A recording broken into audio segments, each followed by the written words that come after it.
model Seder. And this year, there are really two things that I'm trying to accomplish in this model Seder. And people can throw in questions. Please throw out, if you have a question, just type it into the chat box. If you must, you can unmute yourself and interrupt. But I really want to do two different things. I want to help people who have never done a Seder before be able to run their own Seder. And we can talk about what you need to do with that. I'm going to try and point out some of the very basics. But I also want to make this a special Seder. And my goal really is to make this the Seder that has three things. It has engagement, it has emotion, and it has originality.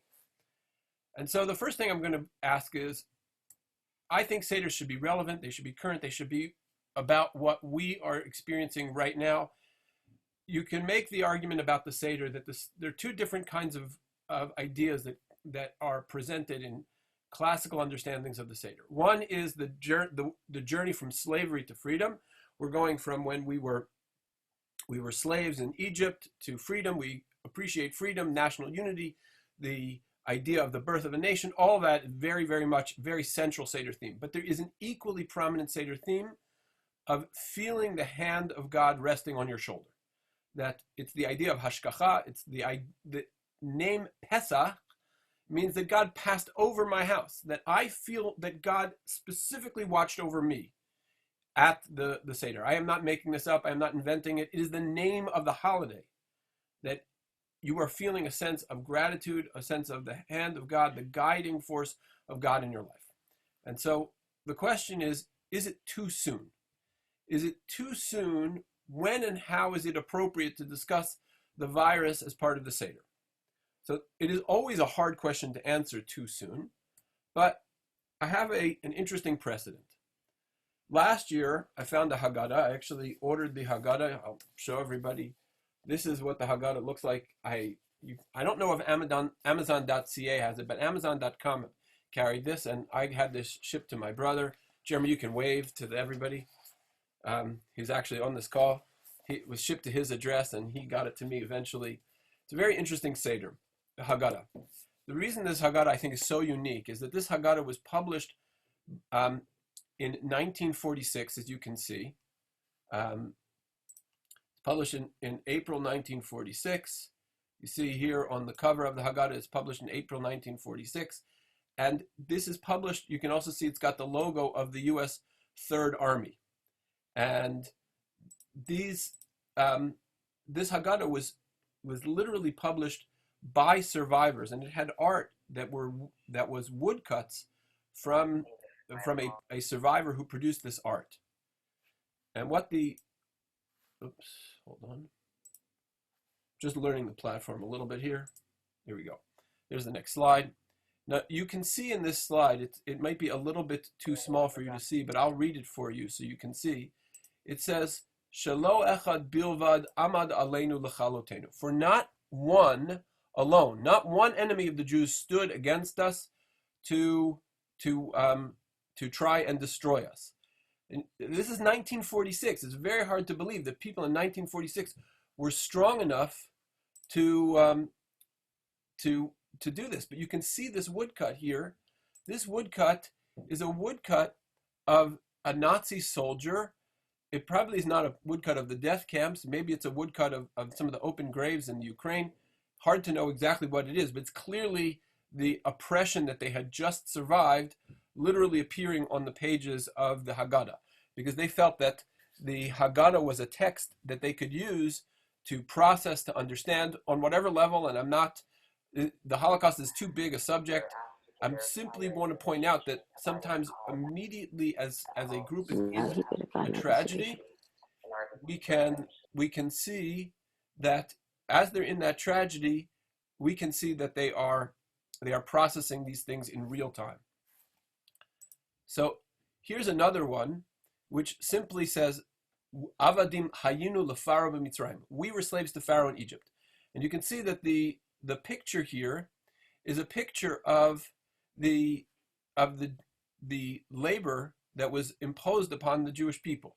That the Nazi labor camps they saw their experience in the Holocaust as their personal kind of Mitzrayim.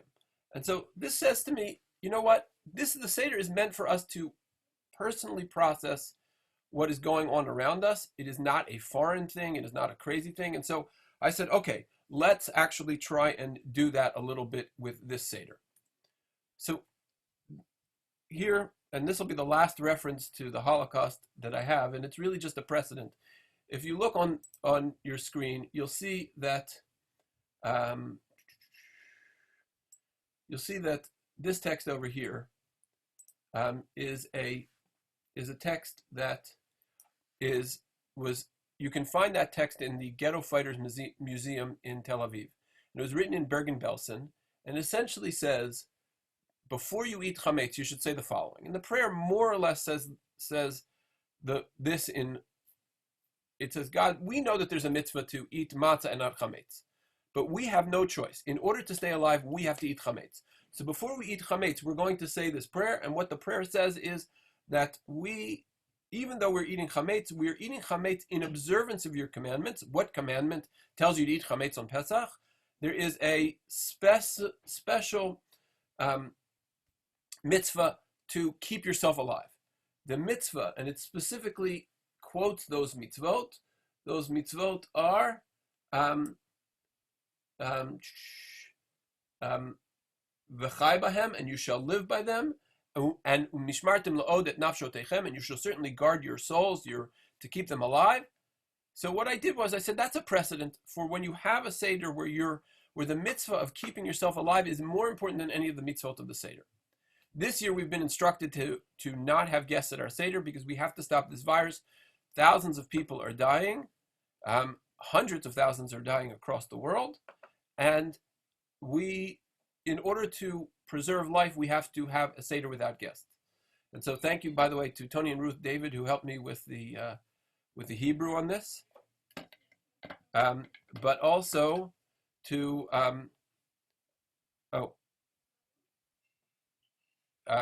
okay, can I enable recording permissions? I don't know if I can do that. I can try and do that, but what I have done is I have enabled, I'm recording this throughout. Let me just see if I can figure out how to do that. I don't know how to do that, but I can, but it is, I promise I will put the video of this on the Sharat Tzedek website as soon as I possibly can, so that you'll be able to get the full recording. Does that work, Jerome? Okay. So, oops, let me go back one. So thank you, by the way, to Tony and Ruth David, who helped me to produce this particular prayer and that gave me the opportunity to put it into good Hebrew. Here's a translation, but essentially this is what it says.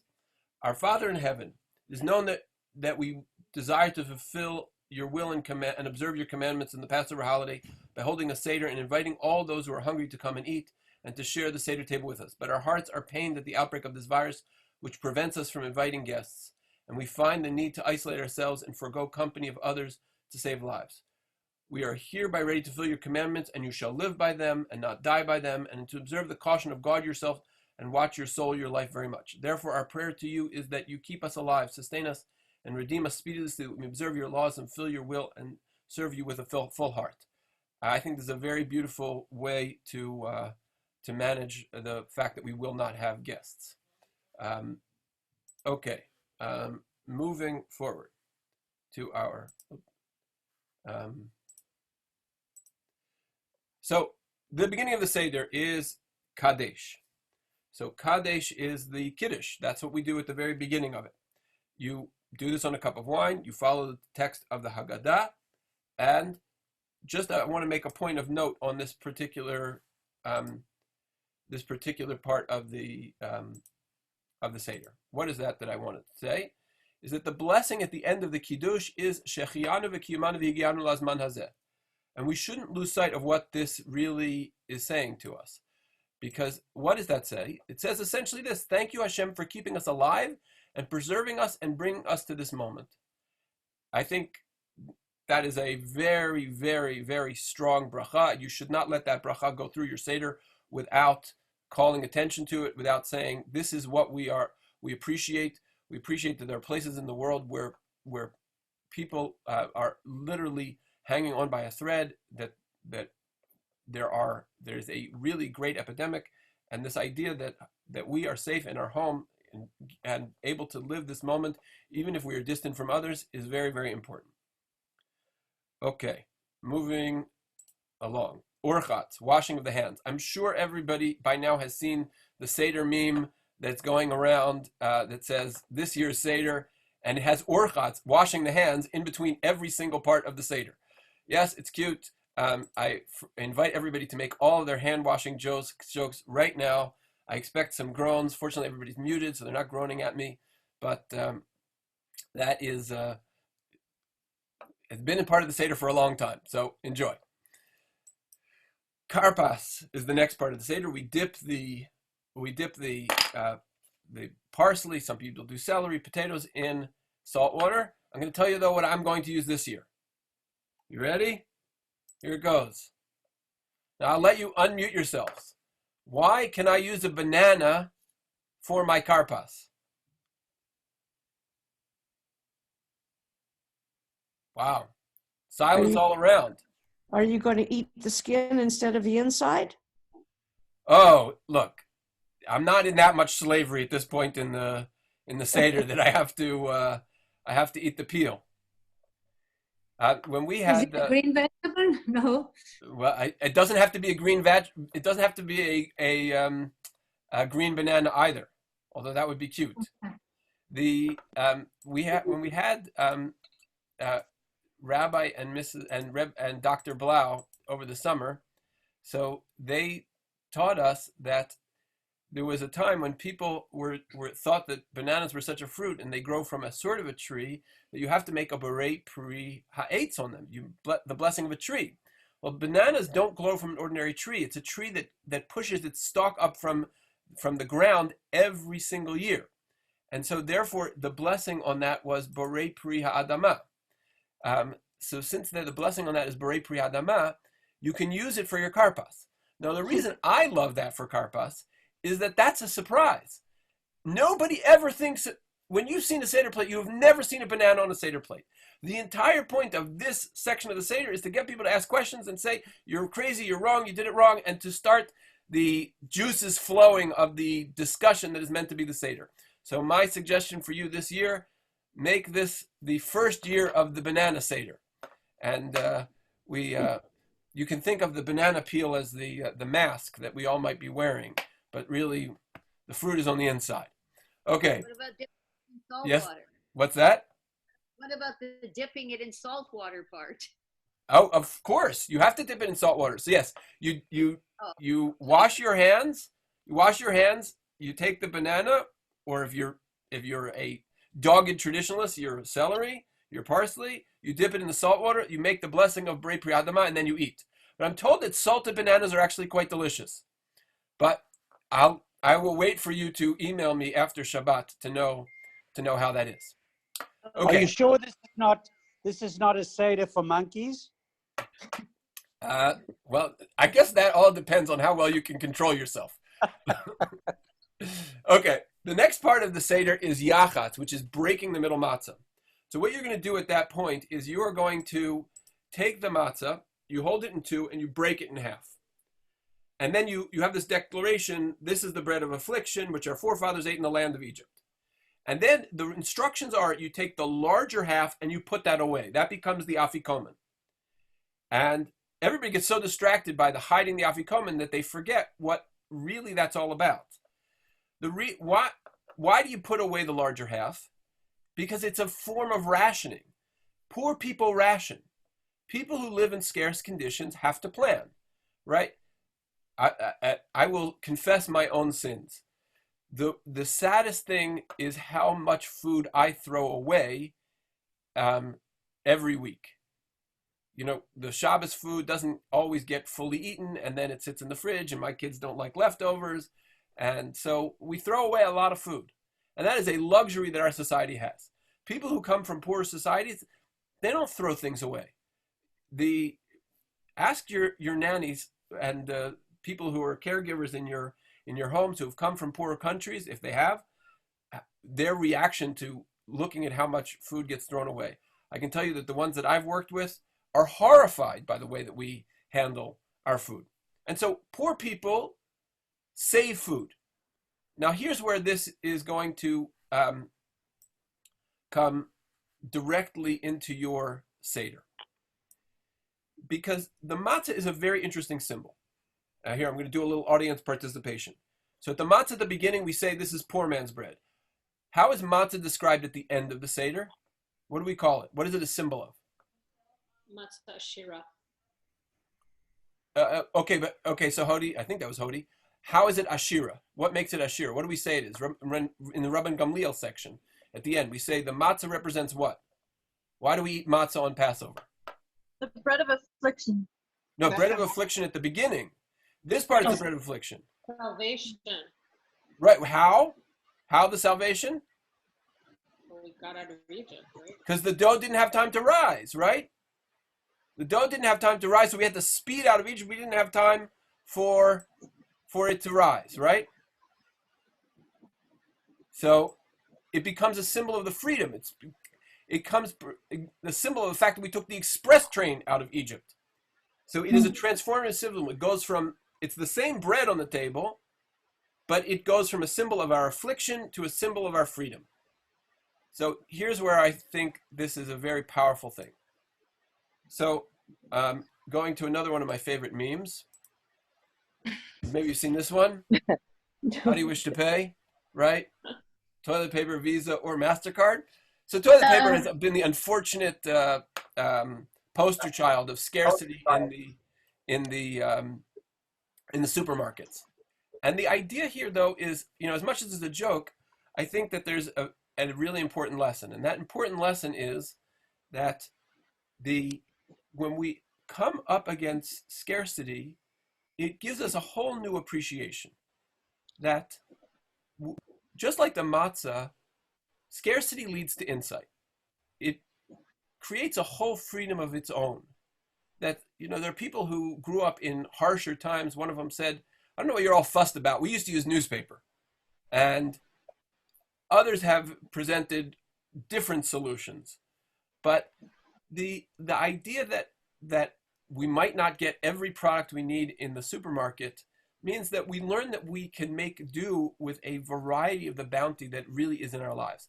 It helps us also to realize how fortunate we are to have so many different things fully stocked in the supermarket, and how fortunate we are to have so much available food. And so this idea of breaking the matzah, bring up a joke about the scarcity. Bring up these ideas of what it means to live on the brink. I think that we're meant to go back to those things, because without occasionally appreciating our vulnerability, it's very difficult to be thankful. And we are complacent, and we are I hate to say it, we're a little bit spoiled.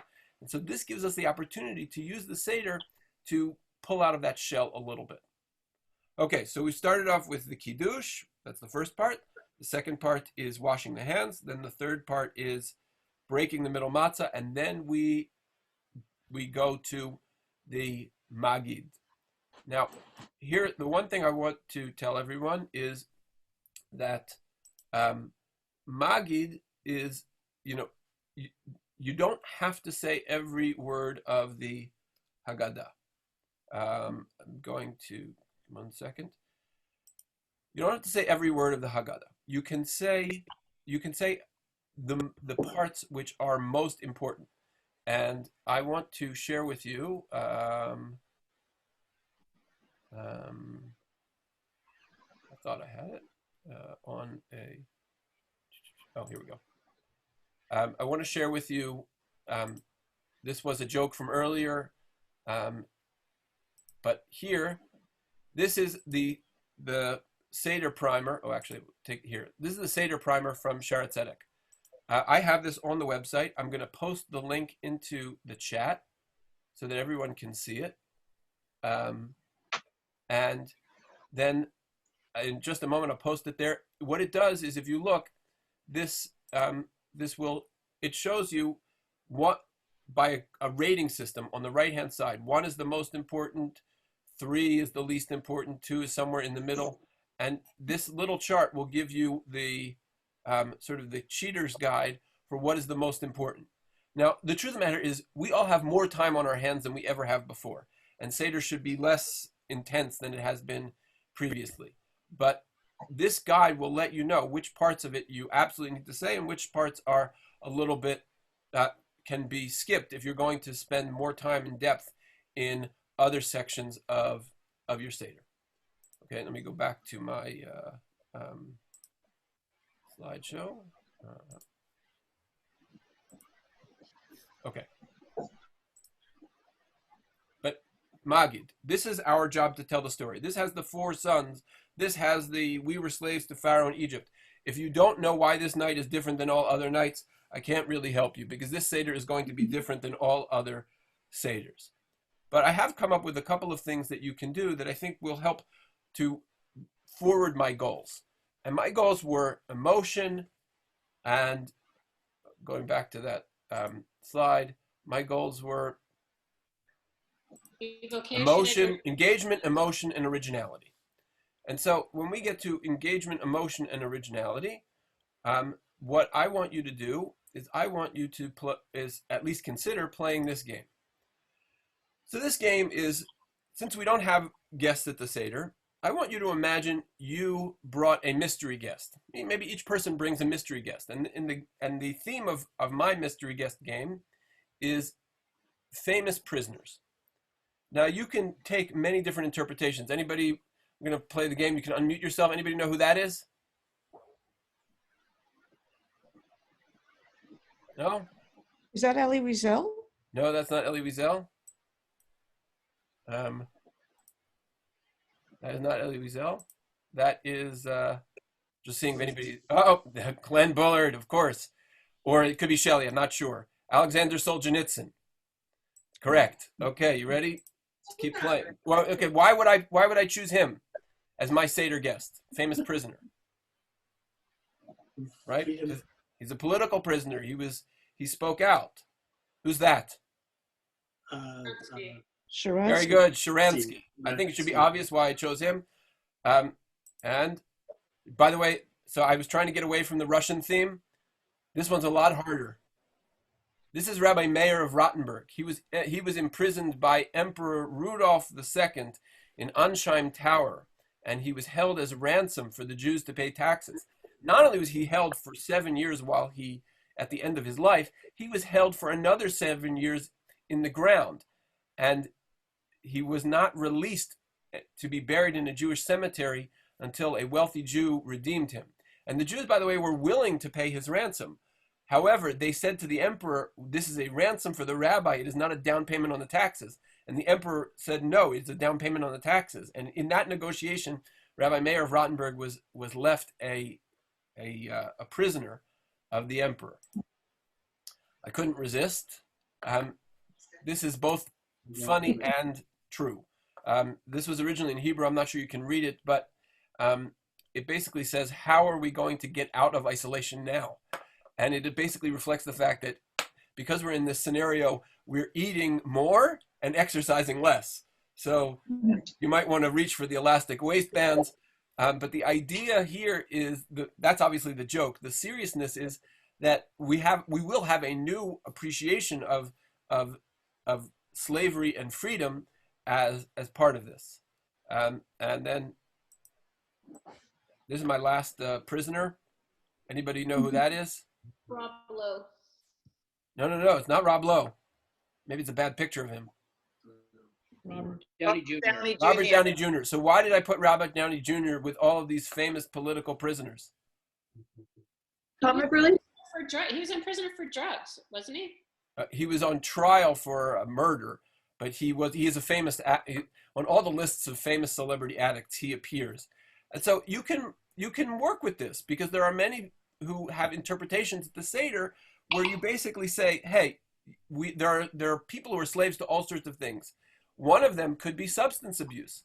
And so if you want to make the point that the Seder as a liberation ceremony, as an idea of living free from something, well, your Seder liberation guest could be Robert Downey Jr. because you're emphasizing the theme of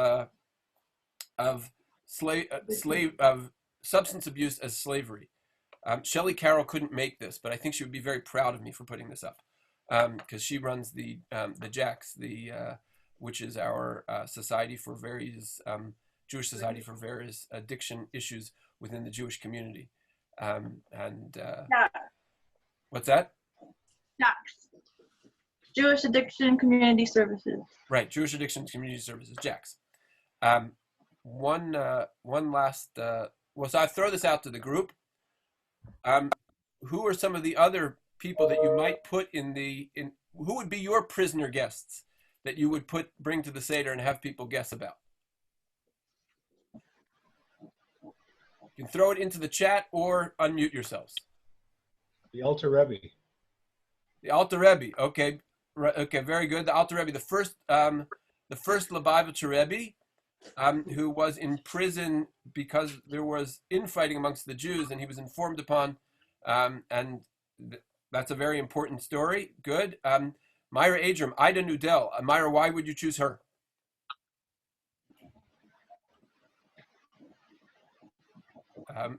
Well, I remember when she was a prisoner and then she was released, and for me it was important. okay, very good. And Les, I think it's Les Rudolph, said, Les, is that you who put this up? Les Rudolph, who said Nelson Mandela. Nelson Mandela would have been a great choice, right? This is obviously Nelson Mandela is a very classic story of oppression and suppressing political voice. Some have put Jonathan Pollard. Jonathan Pollard is a very interesting but also controversial choice. And I say that because of my experience. Jonathan Pollard was a great Jew who certainly did wonderful things for the state of Israel. He also, but the Jews that I know have worked for government find him very controversial because he violated an oath and he made Jews suspect of dual loyalty. But I think it's great to bring these things out. I think it's great to have that kind of conversation. Renee Katz said the 2 Canadians in prison in China, great choice. The Jewish community of Syria, or many other, or Iran, all of these are really good choices. So bring them to the table, make other people work for it, make them guess why you're doing this, and show people that the journey from slavery to freedom is not one that ended 4,000 years ago. So that's my suggested game for the Seder. Okay, now here we're going to some real, now I'm really pushing the limits of your ability to be really out there. Are you willing to dress up at your Seder? Now you might say, well, wait, Rabbi, I'm stuck at home. What am I going to do? Well, everybody's got that. I just searched a couple things. First of all, I just want you to know that don't serve. What's that? We dress up every year for our Seders. We usually have the desert theme. So you can come dressed as the children of Israel, as wild animals in the wilderness, or even any sort of freedom theme. Okay. Oh, I like that. I like that a lot. Okay, so because I was very pedestrian, and I searched for slave costume at on Amazon, and I just want to let you know, don't look for your Seder wear there. It's unfortunately it's a little bit risque. I don't know, for some reason they think the only reason someone would dress up as a slave is one particular reason. It's totally inconsistent with the Seder. So, but here's some of the things I came up with. They do have this costume in Amazon. This one, although I think the other guys use that. And this, by the way, for your kids, you can dress up as the Kohen Gadol. If you pardon me for a moment, I have my, it's a little harder to work this year, but on Gidon's concept, I went to the fabric store on Fraser and cut a hole in this, and this is your basic desert wear right here. So if you have some extra cloth, you can do that too. Surprise people. I think people will appreciate the extra effort that you go to get out of your shell and make things different. Okay, here we go. Now, here's another thing that I did. I actually did this once with the bar and bat mitzvah class, which was really, really interesting and successful. You have to do, if you really want to do it, you have to do it before the Seder starts. But you get a map. Again, you could go to Amazon, you could print one out. There are 100 different ways you can do it. And you simply trace the travel history of people that you know. And if I were to do this, I'm looking at people on this call.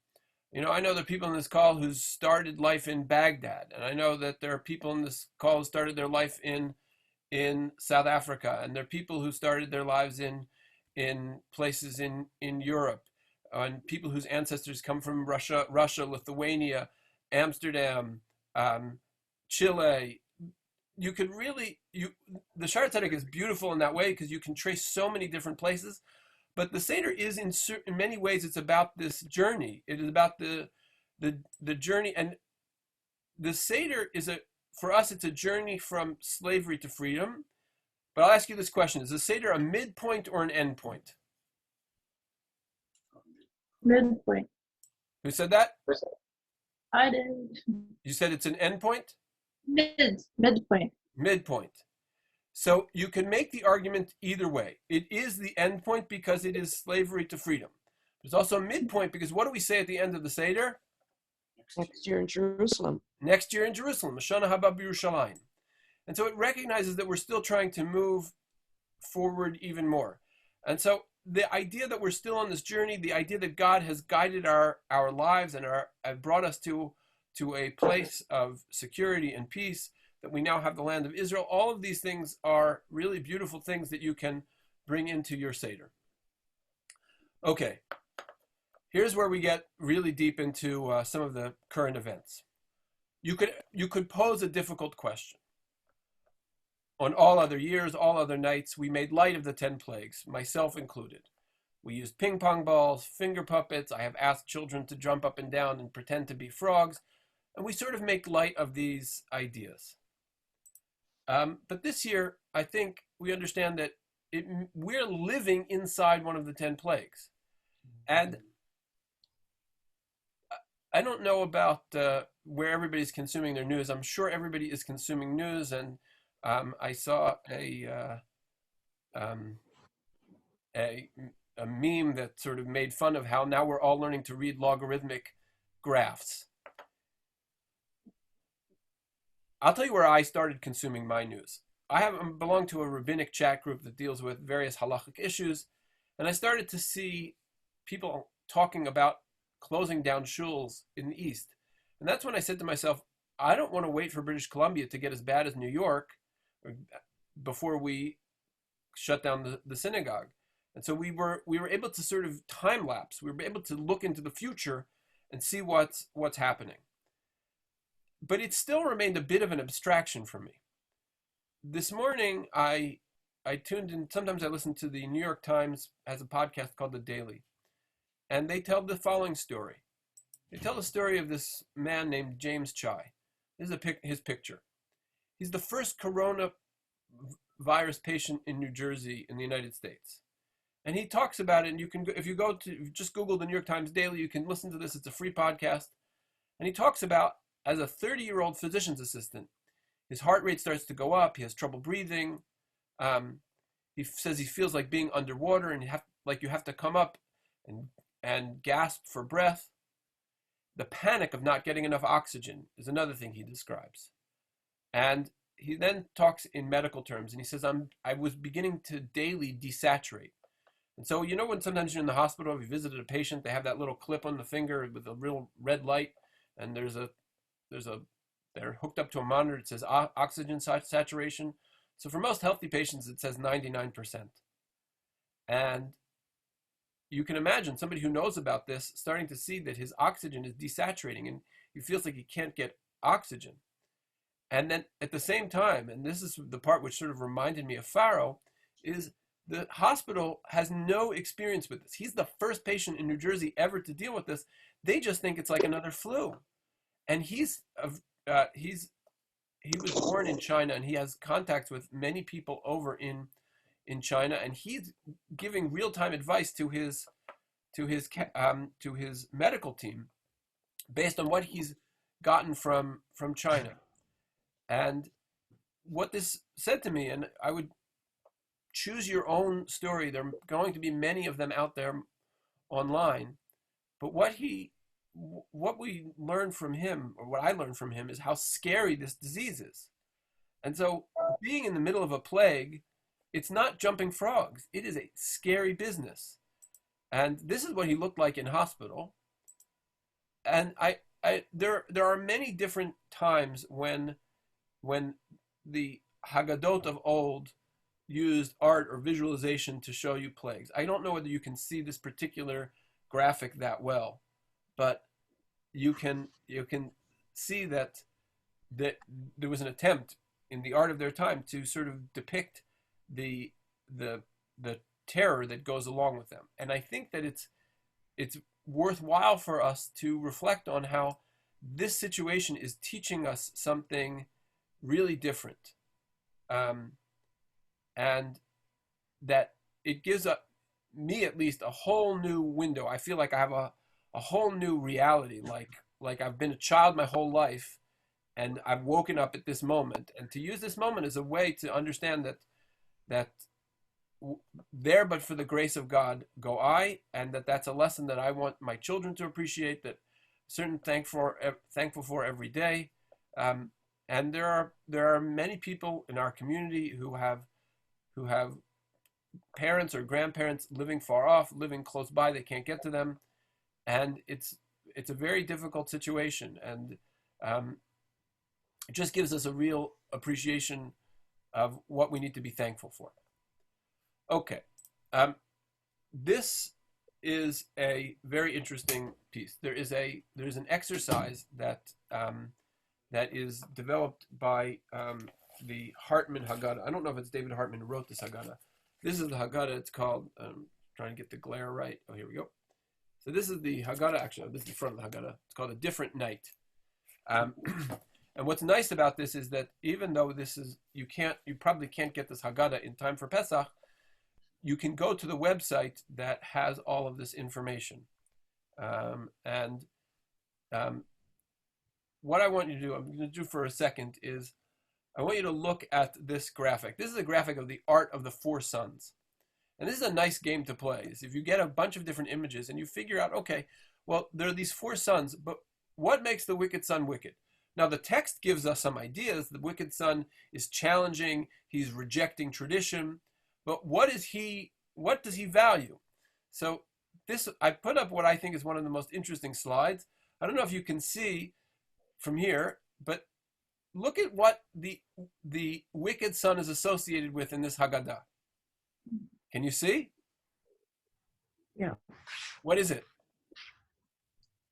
It's a prison with a prison tower. Okay. It could be a prison tower, but what's in his pocket?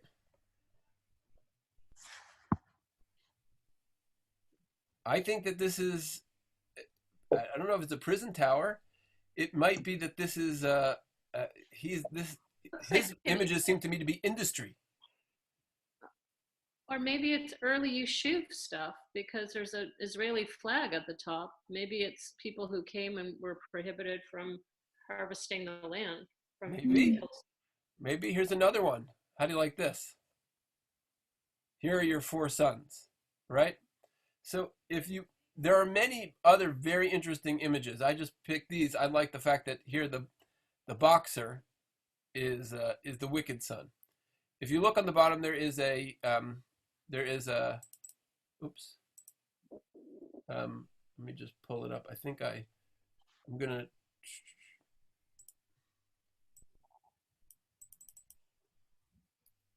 going to put into the chat the website for this particular these images, so that you have the opportunity, if you want to go and explore them further and use them as an exercise in your Seder, go ahead, use them, find other ones, and you can use them as a discussion point. Once again, I refer you back to the fact that in the Shaar Tzedek, the Seder primer, did I put that in the chat? I don't think so. I will put that in the chat at the end of the program. That the Seder primer, just so you can choose which paragraphs are better paragraphs to use. Okay, once you get through the Magid section, the telling of the story, then comes the matzah portion.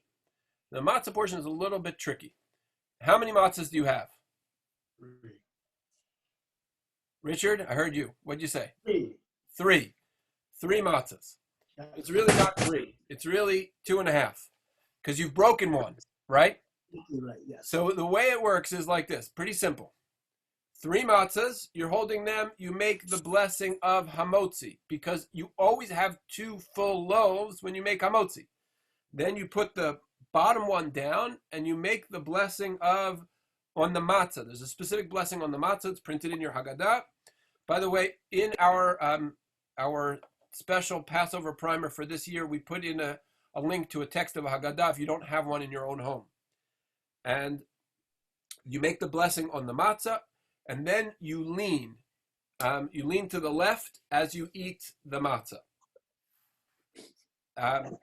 So that's hopefully fairly straightforward. Now, maror, bitter herbs.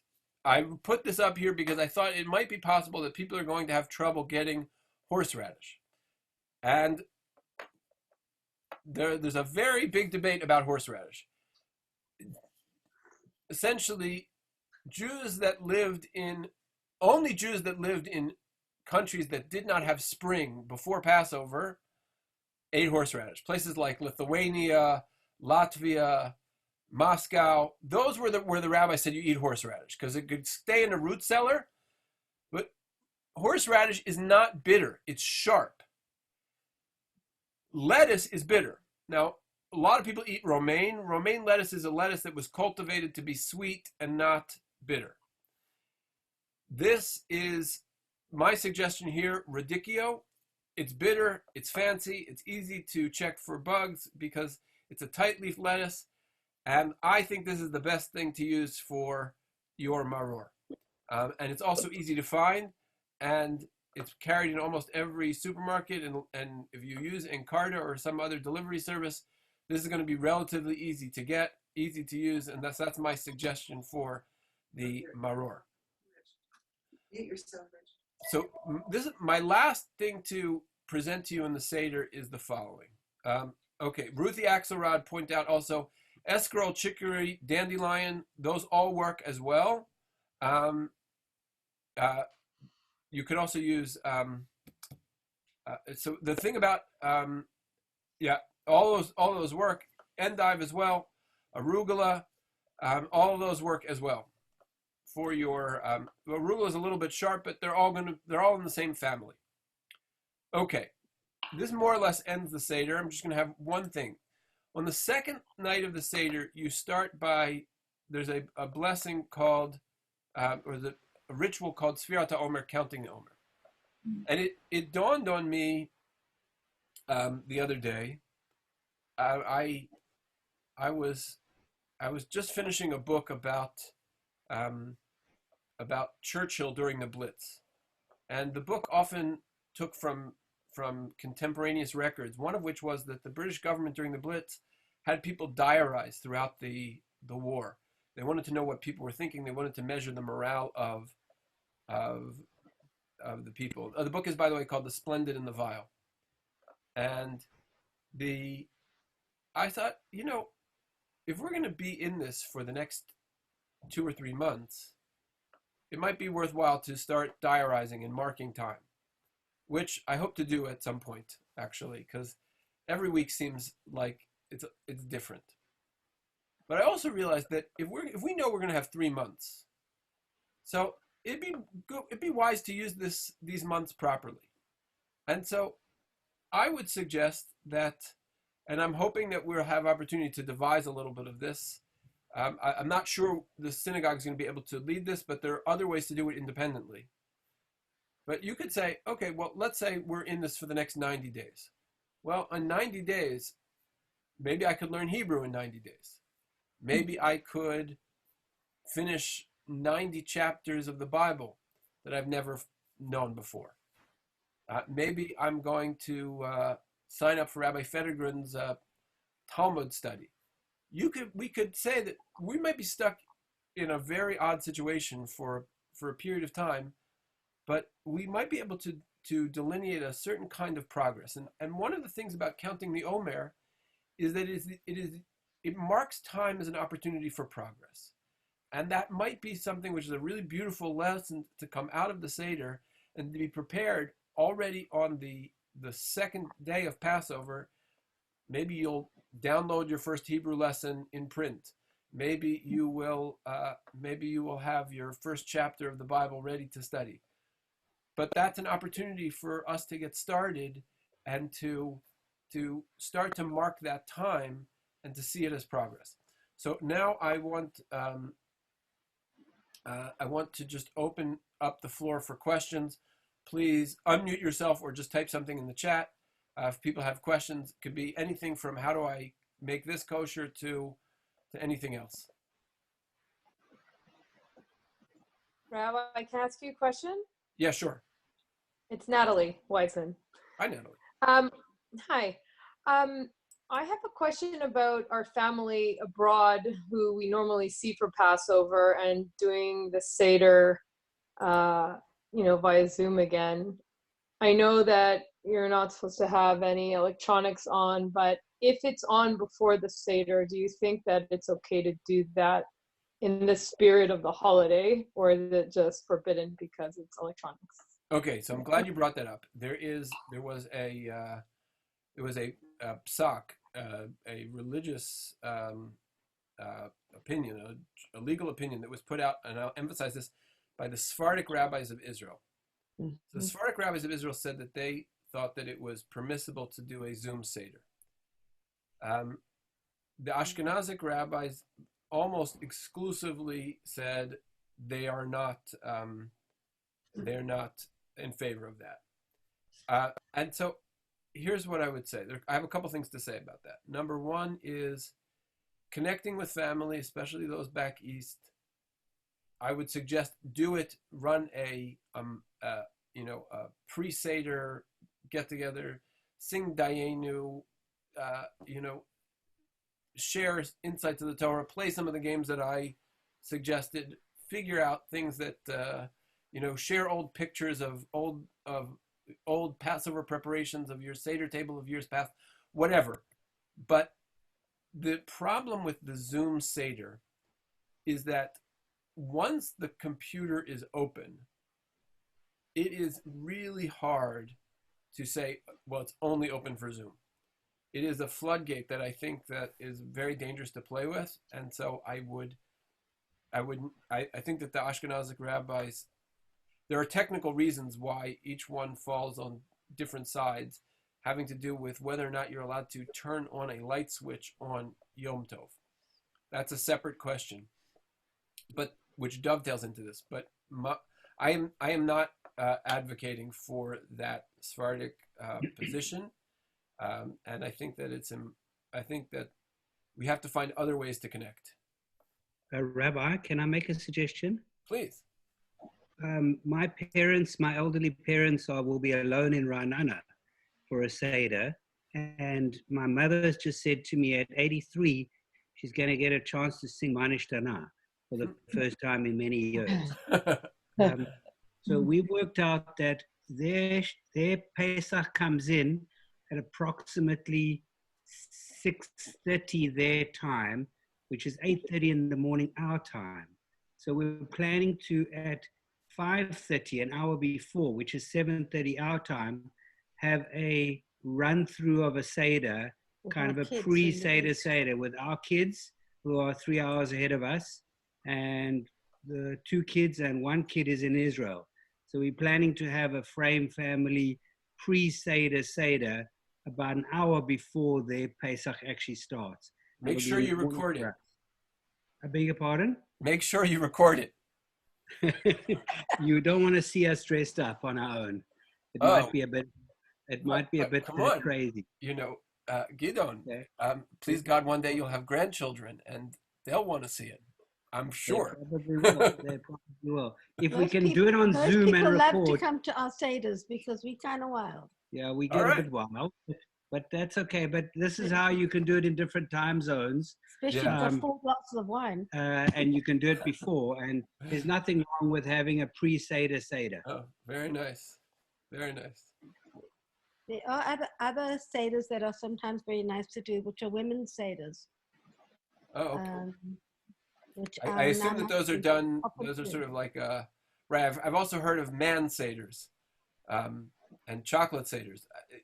Yes, I'm interested in what a woman's seder is, but this year provides some, I guess, electronic opportunities for all of those before the holiday actually begins.